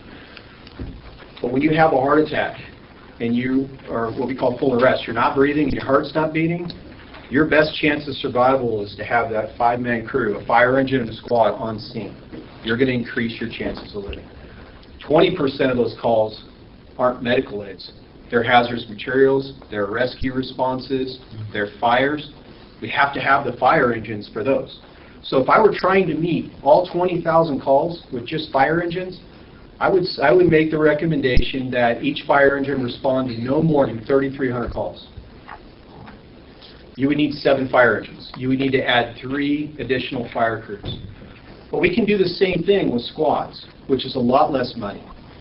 So instead of putting new fire engines in stations, we have to in Fire Station 315 because it's a big hole. There's no service there, and to meet our current fire demand. But as we progress forward, we need to put squads like we're proposing at Fire Station 313 in July to run those medical aids to 80% of the time. Do ambulances have paramedics on? Ambulances in San Bernardino County are required to have paramedics on them. I'll say that 99% of the time they do. Sometimes there's not enough ambulances and they'll show up with 2 EMTs. Then our paramedics and the fire engines get on those ambulances and transport to the hospital. I will also say in the city of Victorville, probably close to 80% of the time, our fire engines are first on scene. Every day, I still carry a pager. I don't have it on now, don't tell my boss, but I'll get a page and it says the ambulance company is on level 0. Level 0 means that there's no ambulances available for transport. So if the ambulances were going to these medical aids alone, there may be times where it's 20 or 30 or 40 minutes for their response. It's critical that we have our paramedics on the fire engines or the squad to be there on scene with those patients to begin the treatment.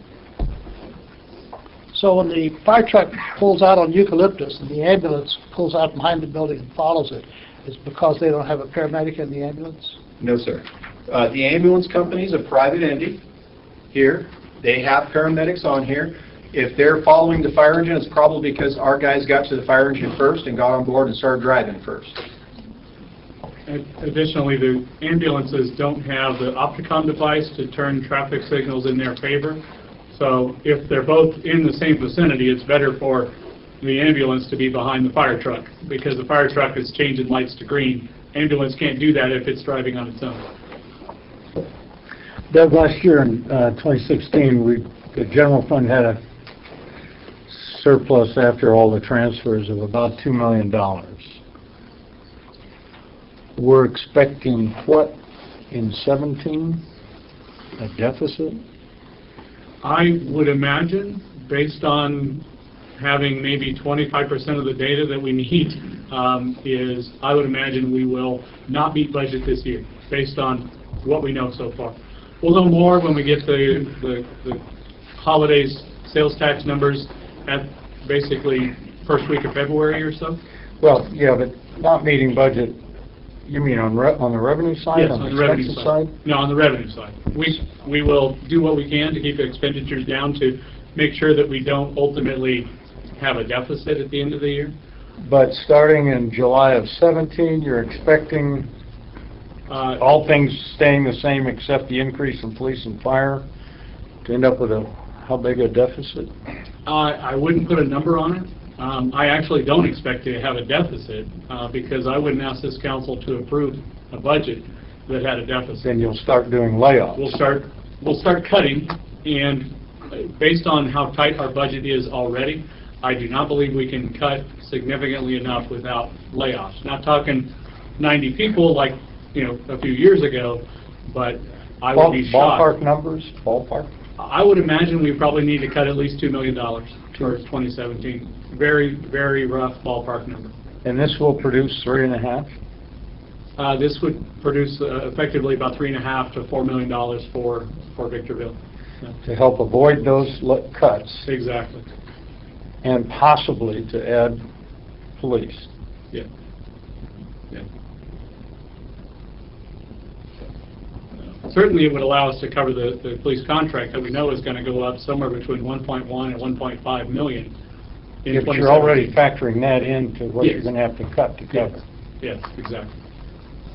Exactly.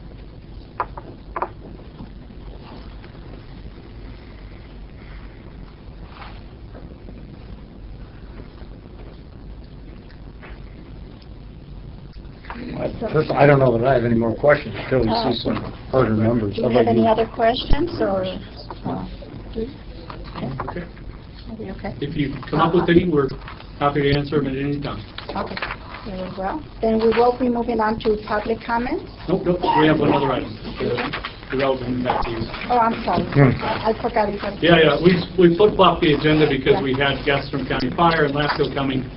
So late yesterday, we flip-flopped the agenda so that we could respect their time. And I do want to thank Kathy, Don, and Chief Hartway for very much. Very much. Thank you for being here.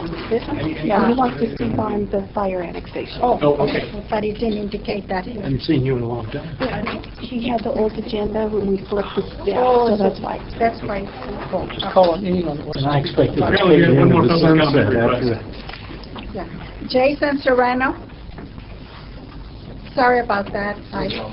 We switched our numbers around. Hey, good evening. My name is Jason Serrano. I'm a longtime resident here of the city of Victorville. I've lived here since 1984, and I was basically raised here and watched the High Desert Road. Just to give you a little bit knowledge as to where I live now, I currently reside over in Eagle Ranch. I grew up over on the other side of Victorville off of Village Drive, and I'm basically here just to urge approval for this vote to annex into County Fire with the FP5. Basically, as a city resident, I've seen deterioration of basic city services. Driving back to visit my dad over at his house on Village Drive, basically I have to put a back brace on every time I'm done visiting him because the roads are so rough. So I'd like to see basically a transfer of the obligations for fire protection fully into the county fire district. And with the need for additional rescue staffing here in the city, the fire station that's in the Golden Triangle that's currently closed, I'd like to see that open. That's the second in fire station for where I live. And every time I see the station on Amethyst, the fire engine on Amethyst drive down to an emergency, first thing I'm thinking, or one of the things I'm thinking, is the safety to my family. Is that rig is gone, it's no longer in my neighborhood, and the closest next fire engine to respond to that location is going to be coming from another part of town and not right over across the way from the Golden Triangle. The transfer of the obligation costs, I know it was mentioned earlier that if the keeping the parcels or keeping the stations and the value of keeping the stations in with the city, I just think that that's not a full transfer of obligations. If the roof leaks, if there's damage to any of the fire stations, let County Fire encumber that. That's the reason why it's a good option for you to vote yes on. I'd encourage you to read the article that was recently written by the mayor of the city of Upland. The mayor did a very good job writing that article and explaining a lot of these things well to the citizens. And as part of your message that you want to get out to the citizens, I would probably take some notes from that article if you can find that, or maybe get a hold of the mayor of Upland. I'd like to see the $4 million or so net back into the city coffers to better allow you folks to help administer some of those basic city services to us that reside here, and basically allow us to begin to build up somewhat of a reserve so that we can start to, see things improve around the city. So as a city resident, I'd like to say, I see my lights flashing, as a city resident, I'd like to say that for $12 a month, this is absolutely a viable option and something that you should go for. Thank you. Thank you. Do I have anyone else that needed to speak on this? Your name is? Romero Rodriguez. Oh, see it? Take it down? Yes. Okay. My name is Romero Rodriguez. I'm a resident of Victorville. I have some questions as a property owner. It's going to be 3% of $148, which would raise it from $4.44 a year. Is that the property interest going to be? For next year? Okay, and so the proposal does not go through. Can we also propose it to keep the additional tax to generate $180,000 for the local fire department? The parcel tax is a factor and function of the annexation into county fire, because FP5 is service zone FP5 of the San Bernardino County Fire Protection District. Unless you annex into the parent district, you cannot use that as a vehicle for the state. Even if we have signatures and voting on It it, doesn't matter. we have completely separate tax, not through this. And so, okay, so we fund $40,000. That's basically it. And where can we find that 5-year plan that you were talking about? Where can we read it? Where is it online? It'll be available on Thursday when we publish our agenda. It'll be one of the attachments to this item. The council will be asked to vote on this next Tuesday at their regular meeting, and it'll have the application with a lot more depth, facts, and details. It'll have a full staff report with some of the numbers that Mr. Kennedy asked for, and it will have attached to it maps as well as the plan for service, which has been prepared by County Fire. Yeah. Me as a citizen, landowner, have family, $4 is nothing. The security when your house is burning, it doesn't really matter, or you're having an accident, and these guys risk their lives so much. So we, as a community, need to get together and really help these gentlemen. Thank you very much. Where'd the 4 come from? What for? You said additional $4 a month. The $4.44 a year, I'm sorry, for the tax increase. Oh, that's over the 150 That's over the a year. Yeah, so that there will be an increase of approximately $4.44, 3%. Well, the 150 is new too. You don't pay that now. But the increase is only going to be approximately $4. To the 148. Yeah. Yeah, After the to the first 148. year. After the first year, right, okay. Okay, pretty much, yeah, the other gentleman answered everything, so thank you very much. Thank you, guys. Thank you. Is there anyone else that has signed up for this? Stand up, please. I can't see you. What is your name? Clinton Moore. Did you fill out a card? No. I will next. Well, You can fill it out after. is there anyone else that wanted to speak while he's filling out the card?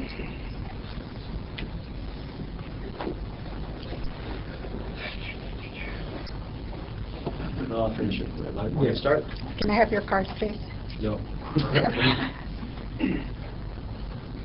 Better write as fast as...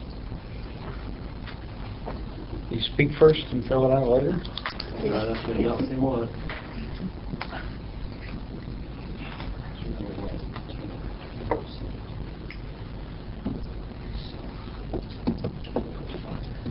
Okay, who wants my card? I'll take it, sir. There you go, ma'am. Okay, this is all very interesting, and appreciate the hearing. And I would be inclined to support the idea behind the parcel tax.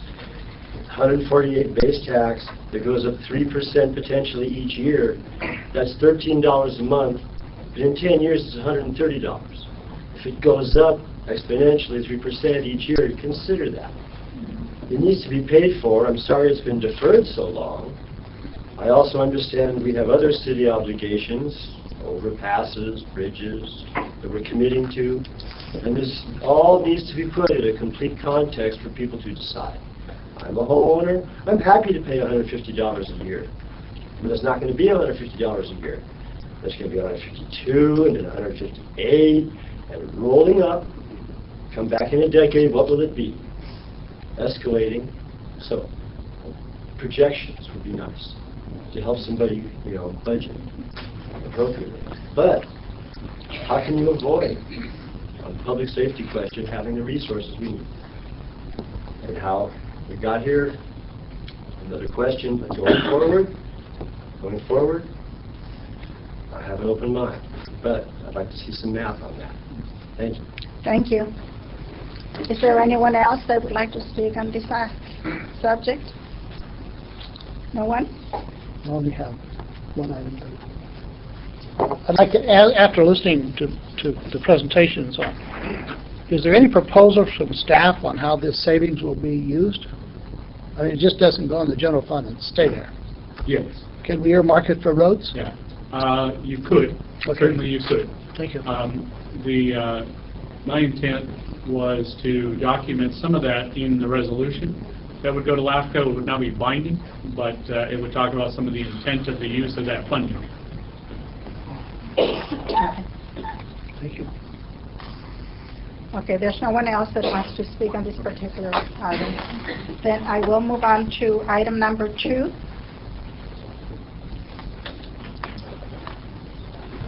So item number 2, for the benefit of the council and the public, the council has been looking at ways of adding parks and recreation infrastructure, or desirous of adding parks and recreation infrastructure to the city of Victorville.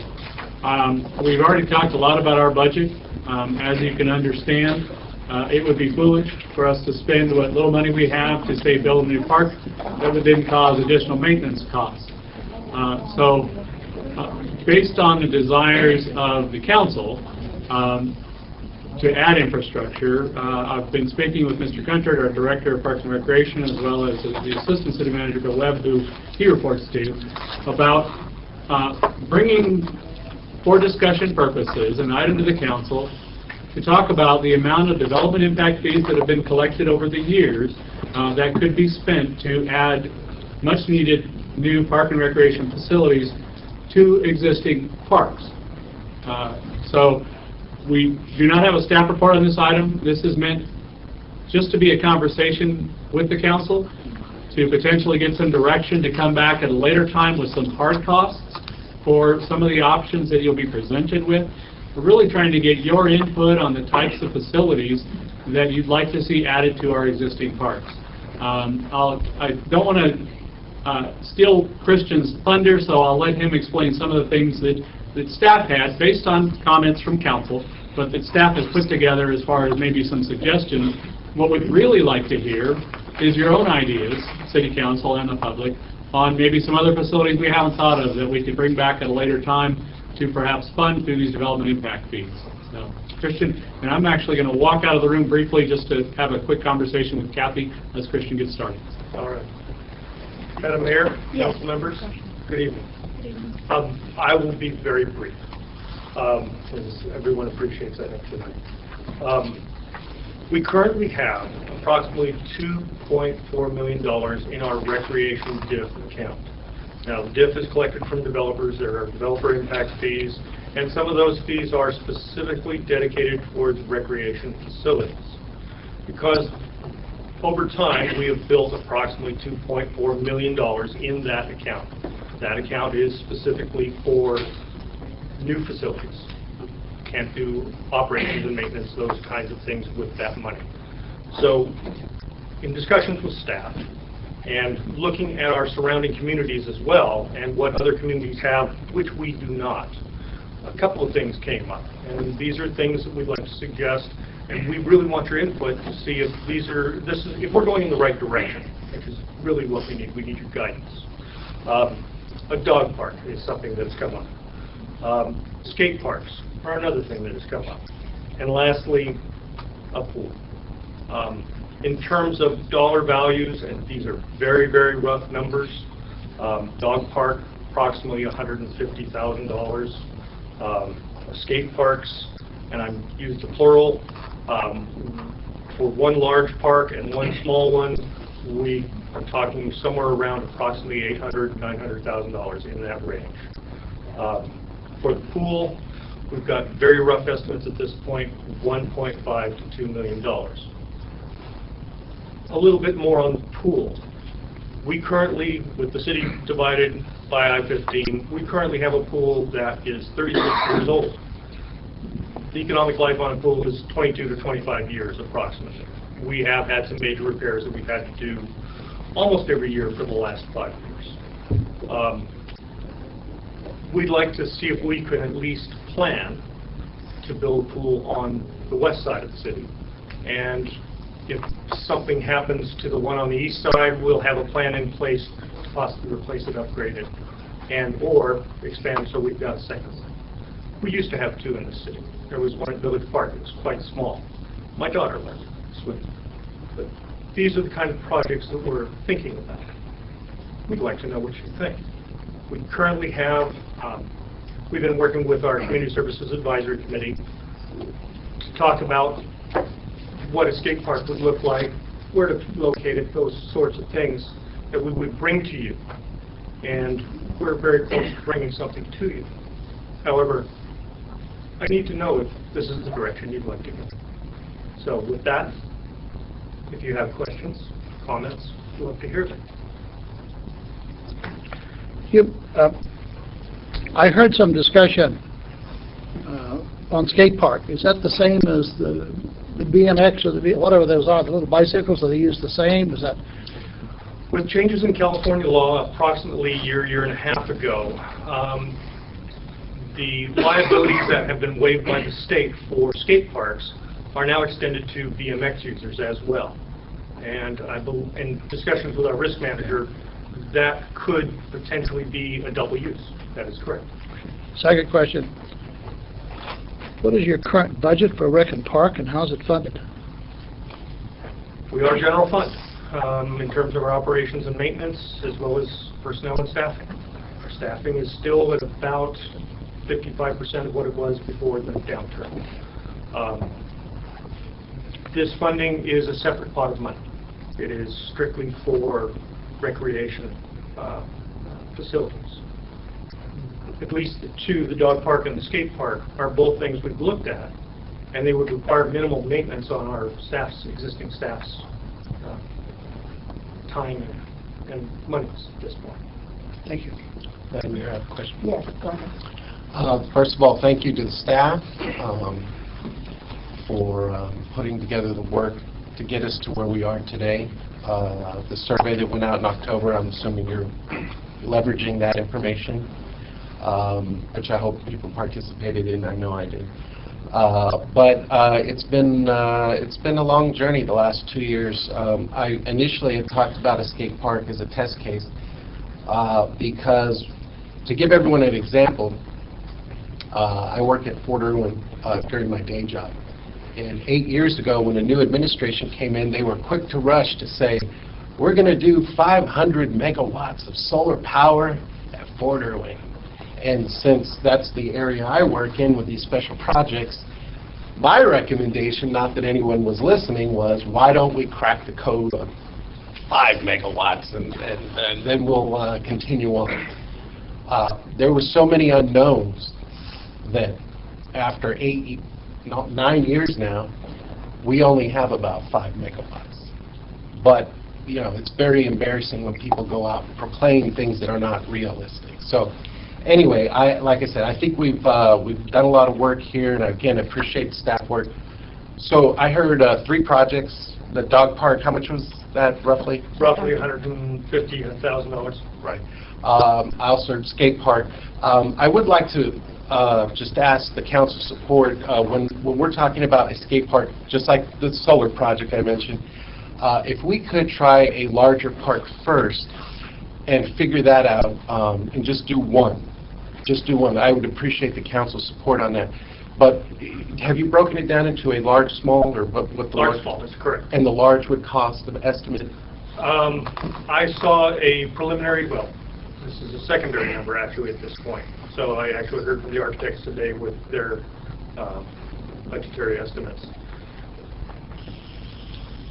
Just about 500,000, roughly.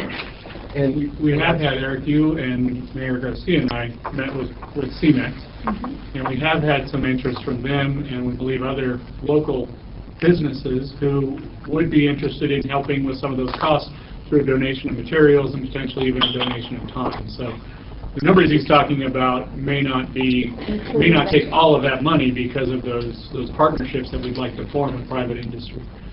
Well, That's true. I forgot about them offering to donate the material. What would be the reason for a large and a small? What's the idea of that? So we're looking at trying to cover the whole city. You know, right now we have a pool on the east side, we don't have a pool on the west side. So the study that was done by the Spawn Ranch probably 2 years ago, I don't know, 2 years ago, actually the recommendation that came back was one large and then actually 2 smaller ones at some area more outlying in the city. Because if you put one large somewhere towards the middle, people will go to it. But if I'm living in the northern end of the city and I'm on a skateboard, I'm probably not going to ride my skateboard 5 miles to get to the park if I don't get dropped off. So having a couple of smaller parks for neighborhoods is not a bad thing. It's a good thing. So, and as Christian mentioned, the cost of maintenance is likely less than whatever turf a skate park would replace. And certainly there's some. You know, there's cleanup, there's graffiti potentially, but it's not the weekly trip there to mow the lawn. So if I could, again, just try to take a bunch of variables and try to hopefully get some consensus today for guidance to the staff. If you're looking at a pool, $1.5 million to $2 million, it'd be nice to know what that number is. And then a skate park, larger one at 500. That kind of gets us to the budget of $2.4 million, and hopefully there's some savings in there. But if we could prioritize that going forward and then look at the dog park or other projects as funding permits, I would just ask the council their recommendations and try to get that consensus to at least do 2 manageable projects up front, and then funding permitted, do others as we get down the road. Well, I strongly believe that we do need a pool on the west side. That's one of the things that I'm looking at. Well, I'd like to see staff put this together and see, if this is going to fill a need, if we can afford it, it's going to be good for the city, we need to look at it. Any other suggestions or questions? No, I like it. Okay, very good. And maybe add a comment. I was at a ride-along maybe 2 weeks maybe. 3 weeks, just before Christmas. And so we discussed a lot of the skate park, so I have a full view and a very nice visual of what this thing would look like. So that's my comment for today. That's what we needed to hear, I guess. Do you have any cards for this topic? I was looking, I don't see that I have. I have one that's a number 3, but I don't have a number 3. That's That's for public comment. Okay. the public comments. Thank you very much. Thank you so much. Thank you. Very interesting here. So now we move on to, is there someone else?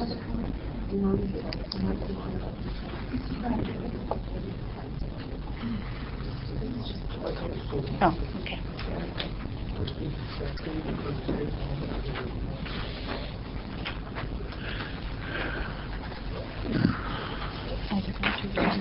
This item is The next item. Yeah.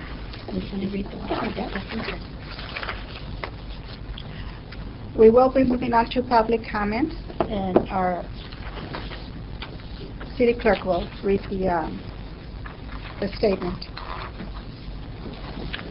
This is the time and place for the general public to address the city council and on any item listed or not listed on the agenda.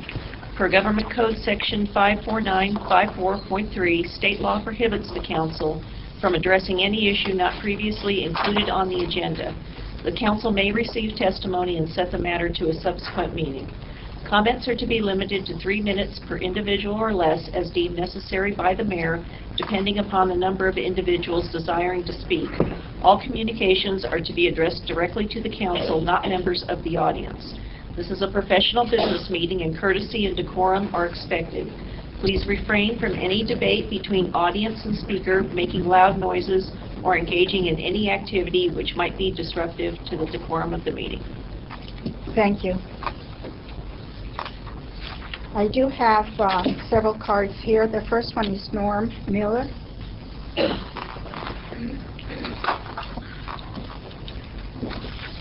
Council members, my name is Norman Miller, and I came across this last year, and I talked to engineering on this, but we're having a problem at Mariposa and Bear Valley Road and Armagosa and Bear Valley Road. And that is that they are not paying any attention to the signals. The traffic isn't. And I had suggested, and they had thought about it also, that they should at least put a sign up that says, do not stop in the intersection. Because it's almost impossible to get through there during business hours, a busy time of the week or the day. So, Armagosa, and what was the other? Mariposa. Mariposa. Okay, thank you. Bear Valley, Mariposa, and Armagosa. Okay. Thank you. It's still going. I thought it was going to be a mess during the holidays, but luckily I didn't go over that way very often. So, but generally we do go that way quite often.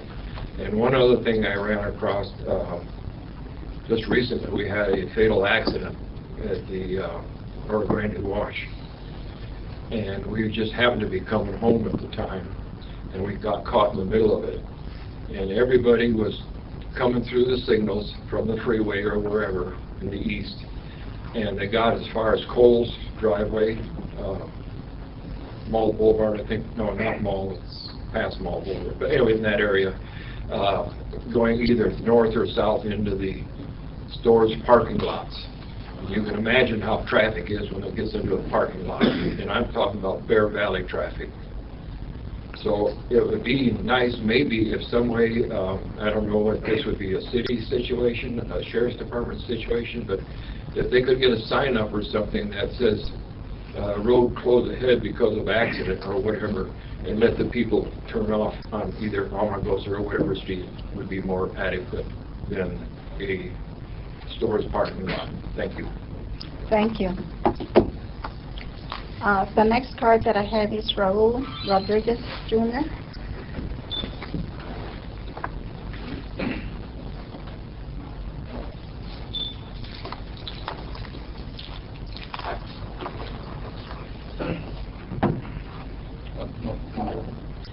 Well, I'd just like to address the City Council on regarding an issue that happened, took place the 30th of December over in Rialto. We were made aware of the fact that there was a meeting being held by a newly elected council member in Rialto by the name of Trujillo. What's his name? Rafael. Rafael Trujillo. Anyway, he had set up this meeting so they wanted to start some kind of sanctuary city program throughout different cities. One of them happened to be Rialto. And newly elected Blanca Gomez was there. And I was really appalled at the fact that she was there with she had her badge on, identifying her as a member, city council member of this city. I don't appreciate the fact that this person, the way she carried on, and I looked at her bio. Her bio wasn't even presented on the website till just a few days ago. She's been in office for over 2 months. And I do appreciate the fact that, I don't know what your name is, sir, but you did say that you do not intend on making Victorville a sanctuary city, correct? That's what I said, yes. The city council doesn't intend on doing it. Okay. Well, that's what I appreciate you saying that, because it kind of makes me feel much better, because that's the one thing that we are trying to prevent from happening in the cities and the counties in the state of California. We should be putting Americans first. I represent a group on the California Coordinator for America First Latinos, and we promote America First. And the shirt that I'm wearing is an individual that was murdered at the border on the United States side by 3 illegals who had climbed over the wall, shot this individual, this Border Patrol, in the head, in the face. And of course, you know, the family they were distraught. And it's just terrible that these things are happening. So I just want you to realize that we're here because we're concerned about our city and what's happening in the state and throughout the United States. We are opposed to illegal immigration. And therefore, I want to thank you for allowing me to speak and exercise my First Amendment rights. Thank you very much. Thank you. Thank you so much. The next person that I have is Agnes Givney. I hope I pronounced it correct. Givney, you got it right. Thank you so much. I think this was yours. Mayor, City Council members, my name is Agnes Givney. English is not my first language. While I speak several languages, I will speak English because it just only makes common sense. I was at the first meeting of the Rialto Sanctuary Committee attended by City Council member Blanca Gomez. While I'm not a resident of Victorville, I am concerned if this city becoming a sanctuary city, and thank you for clarifying that you're not, it would have a negative impact on the entire region and the state, and only would be a critical problem in our infrastructure. A safe haven for criminals is not a good thing.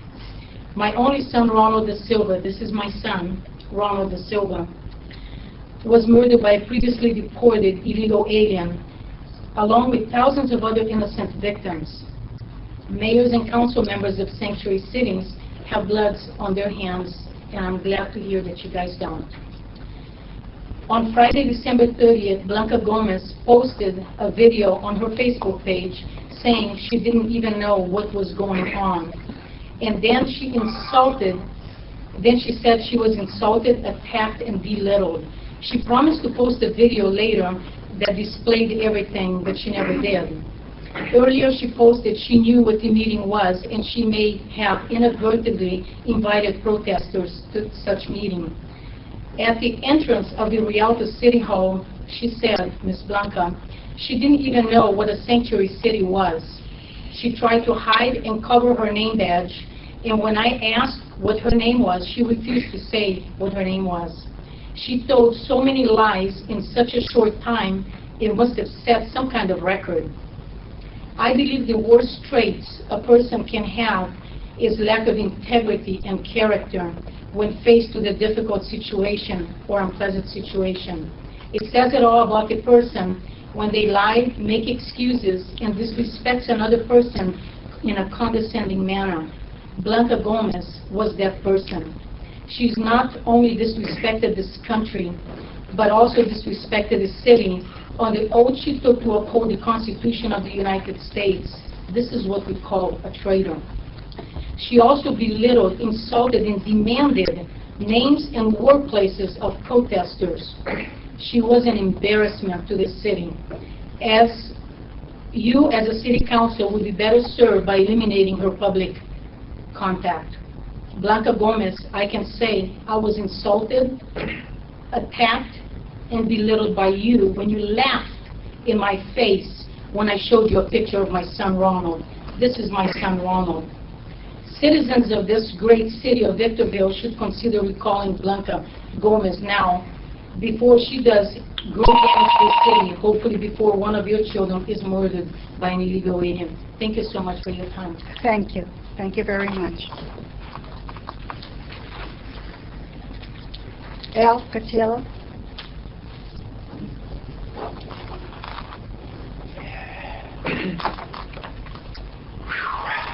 How you doing, guys?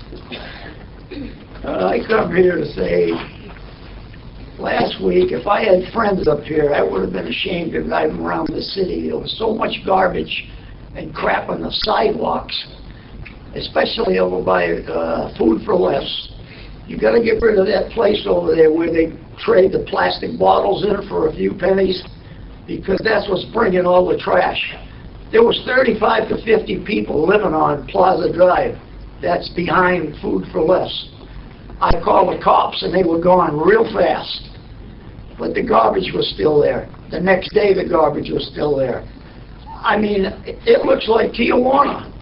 And there's so many homeless people up here right now. There's garbage all over the city. You never know where you're going to find it. The second thing I want to talk about is that lane you're spending $4.4 million on. That's what the paper says. And I think it's ridiculous you're putting cement down, because that's one of the worst things you can walk on for your back and your knees. If they're going to walk, they'd be better off walking on the dirt that's there. It'll absorb a little of the walk. Cement is bad to walk on if you're going to get exercise, because you're going to walk fast and your knees are going to hurt when you get older and your back. And also, now you tell me if I'm right or wrong, common sense, you're spending $4.4 million on that when you could spend at least $1 or $2 million on the police department and get about 8 or 10 more cops up here so we can have enough cruisers so they can patrol the neighborhoods. They don't get to patrol the neighborhoods because there's not enough cops. And you're thinking your number one duty is to protect us. And you're not doing it if you're spending $4.4 million where people can walk and exercise their dogs or exercise themselves. Especially, I don't know how much you're spending on the cement, but I'm sure it's a fortune. And I don't know, I just can't believe you're doing that. You should hire 8 to 10 more cops in this city and get us protected. Because these guys they're on one call, they get about 10 more calls. I talk to them and ask them, you know, they're a bunch. We got the best police force in the high desert right here, but they don't have enough guys. And you guys would rather spend it on people walking on cement out somewhere out in the boonies. Another thing, the Brown Act. Not you guys, the last city council that was here. I get into it with one of the city councilmen, one I can't remember which, I can't even remember it was. But they said, okay, cut, it's over. I says, what do you mean? He says, well, we got to go by the Brown Act. We have to go by that law. This is the Brown Act right here. Anybody that wants it, all you got to do is call the Attorney General, and they'll send you the Brown Act for free. And you can see what the rules are in any city council meeting in California. They lied to me. Mr. Cotillo, your time and is it was an out-and-out lie. I'm sorry, your time is up. Hire more cops and forget that walkway. Do the right thing for the people up here. The walkway is only for a few people. Okay. The police are for all the people. All right. Okay, the next person just says DN. DN? He never stays to hear the answer. He shouts and leaves. Hi, my name is Deanne Deline. I'm a citizen of Victorville. And this is the Brown Act.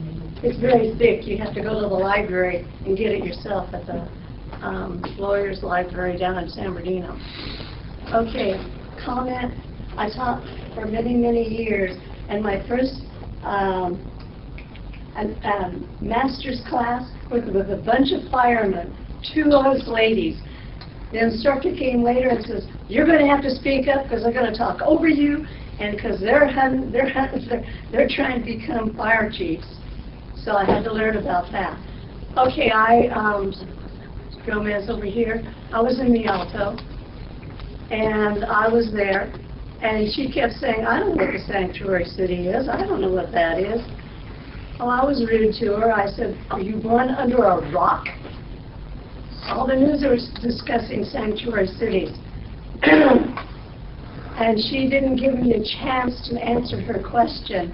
She said, "Why didn't you run for city council?" I told my daughter that, and she says, "Lay into her. We just found out I have cancer. I'm paying out $500 a month to get rid of this stuff.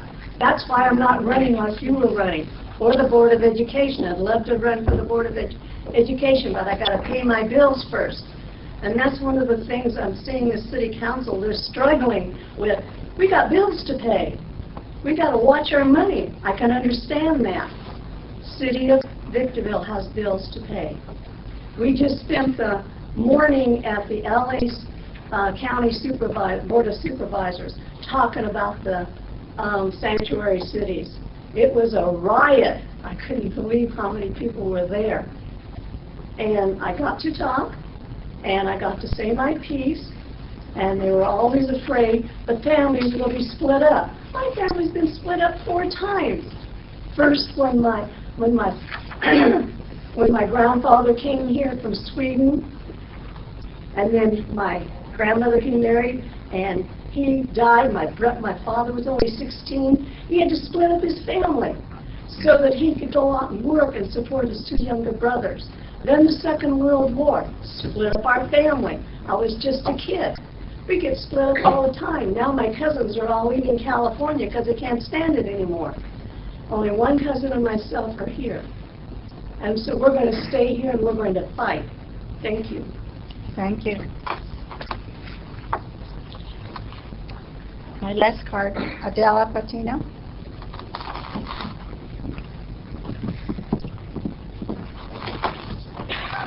Council members, my name is Adela Patino. I've been a resident of the High Desert in Victorville for the last 34 years. I'm also a business owner, and I just opened my business. It was a year in this past October, and I opened it on 7th Street. I've been a business owner, before this, but never on 7th Street. So I didn't know what it was like before I opened it. Of course, I knew it was, full of homeless people and prostitutes. The place where I'm at, it has 2 apartments in the back. When I first moved in there, it had 18 homeless living in each apartment and prostitutes. And I cleaned up that little area.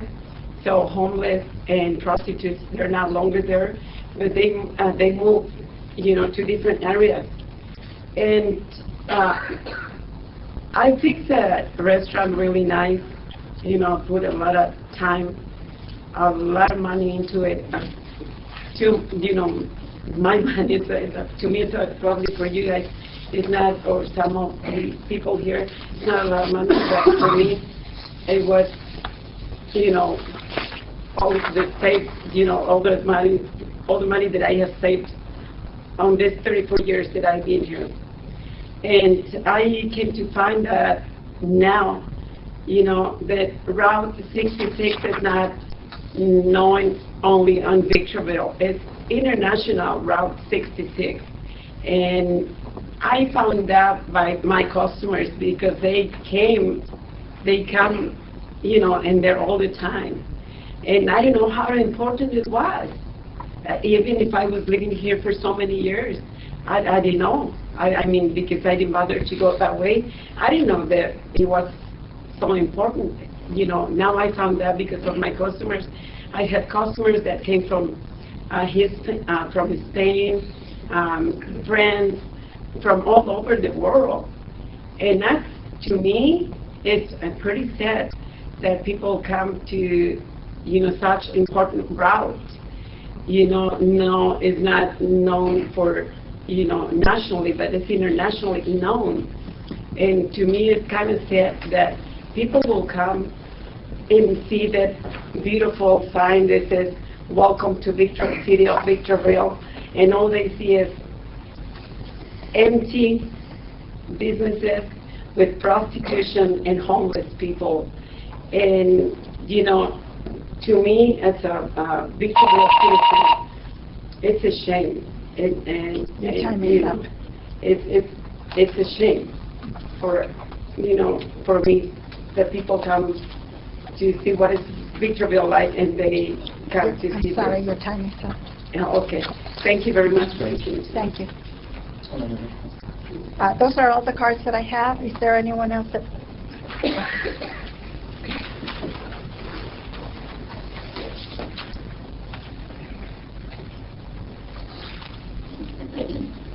Hi, I'm back again.